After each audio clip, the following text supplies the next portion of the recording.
morning, I'm Itza Romero. And I'm Albert Martinez. And you're watching UCLA Channel 1919 News.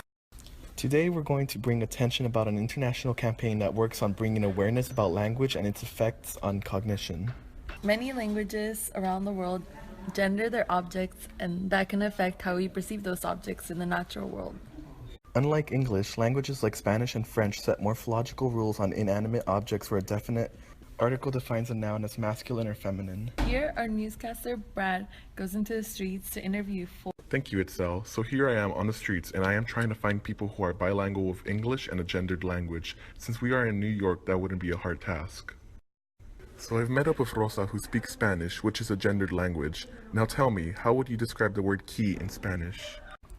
Well, I'd say golden, intricate, little, lovely, and maybe tiny. And how would you describe bridge? Big, dangerous, strong, sturdy, and towering. Here is our next interviewee. He speaks German, which is also a gendered language. Now tell me, how would you describe key in German? Hard, heavy, jagged, metal, and maybe useful. And how would you describe bridge? Beautiful, elegant, fragile, pretty, and I think they're pretty slender. Did you know that both German and Spanish give inanimate objects a gender? You both applied gender to the objects I was presenting. What? What? Yes, if you notice the way you described the words, it was based on how you perceived the word as masculine or feminine. In Spanish, key is morphologically approached in the feminine way, and in German, it is approached masculine. I had no idea. I never knew my language had anything to do with how I thought. Well, now you know. Thanks for spending this time with us and participating in this brief experiment. We're going to hand it back to the office for some further insight on what just happened. Back to you, Itzel. Welcome back. This experiment Brad just demonstrated for us out in the streets is related to linguistic relativity theory, also known as the Sapir-Whorf hypothesis. These titles are given to the fact that the structure of a specific language can determine or greatly influence the way people think and behave based on the culture in which it is spoken. This is really interesting because that means we may have limits to understand each other because of our language origins differ.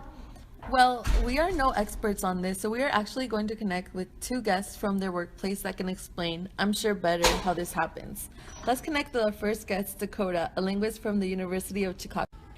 Good morning. So the Sapir-Whorf hypothesis is based on different language trends in different cultures. Like an experiment just done in New York, there have been many others with multitudes of different languages that get to the same conclusion. People tend to categorize, narrate, respond, describe, or behave towards something due to the nature of the languages they are knowledgeable about. This happens because many languages are gendered, so spoken, written, and verbal forms of it require the individual from that culture to be mindful of the correct gender term for what they are describing. However, don't mistake language to be the only factor that influences thought. Thank you for your input, Dakota. So now that we know the main linguistic distinction of why our participants in New York describe the same object differently, we also want to know a little bit about how and what our minds are thinking so that we can get to the bottom of this weird situation we all just viewed in New York.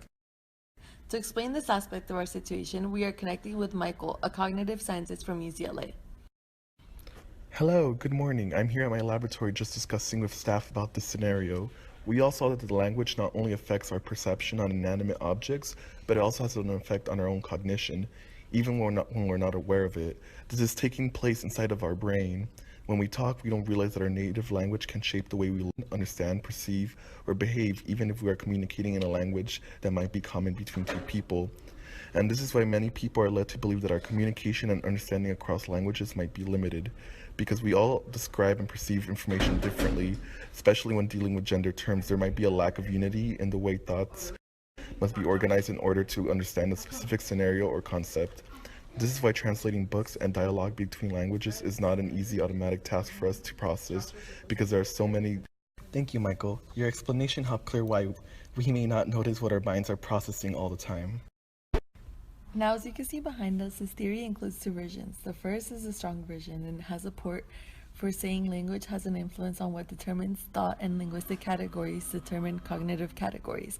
And this puts limits to what we can understand, sometimes making it impossible for us to understand certain things native to other languages.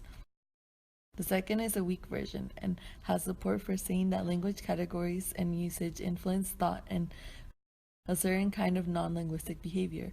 So this means that if we find a really good way to explain something, we may be able to figure it out. Even though there is support for both versions, there's not a definitive answer to this theory.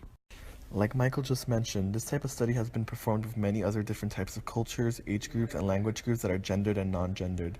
As we can see, this scenario where individuals automatically categorize or view objects based on gender affects the way we view and interpret the world as a collective. The interesting thing about this is that the language recognition and processing affects young children while they're developing their self-identity. This definitely alters their perception of the living and material world, so the same would happen if we would have asked kids these same questions. Yeah, and it even happens with already developed adults too. They still have perceptual habits that influence them to categorize an object by gender expression. Pretty much the theory is fluid among different age groups.